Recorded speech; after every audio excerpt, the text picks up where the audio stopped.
Ny candidat Jean-Louis Robinson dia nilaza fa afa-po tamin'ny valim-pitoanana avoaka ny CES. Nanamafy kosa ny tale-kabinetrany fa hanova famindra izy ireo mandritra ny fiodinana faharoa.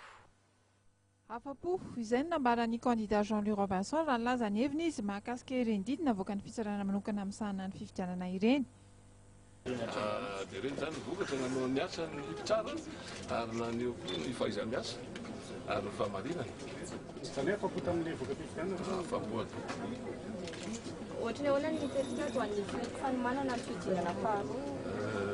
Mba mieritreritra aloha zao angamba herinandro nanaovana pré-campagne aloha dia rehefa zao voakasika ny propagande manomboka amin'ny 29. Ohatrany ahoana ny teti-bola hoentina amin'ny toezany toro?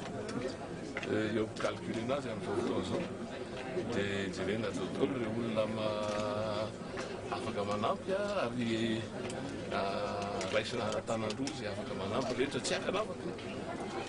Ho an'Andriamatoa Eugène Mangalaza izay talen'ny fampilezan-kevitry ny candidat Jean-Louis Robinson kosa dia hisy ny fanovana paikady amin'ny fifidianana fiodinana faharoa.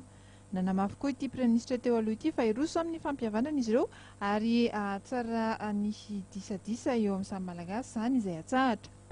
Atao izay mba hilaminany titany fa ampy izay ampy an'izay ninona ny faty napetraka anareo izay ihany ny valiny andory mba hiavany fandretranana mba hafanititany ity ahazo toerana sahazazy eo amin'ny samy malagasy sady eo amin'ny firenena ireo zao tozo mampalahelo ny mahitatsika zao.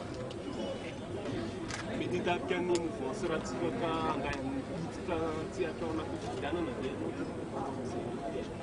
fifidianana tsy misy afaka avahany nizaniza raha nasoa titany ity na malagasy na veza ataoko fa tokony raisina tokoa zay ela loatra le ady ela loatra le fampiadinany malagasy ny malagasy ny antony mankena zay mijoro satria mino sy matoka fa reto malagasy reto dia ny filaminana ny tantara tsy ady mihitsy. Marena fa ny fampihavanam-pirenena no anisan'ny hevitra voizin'ny candidat Jean-Louis Robinson amin'izao fiodinana faharoa izao.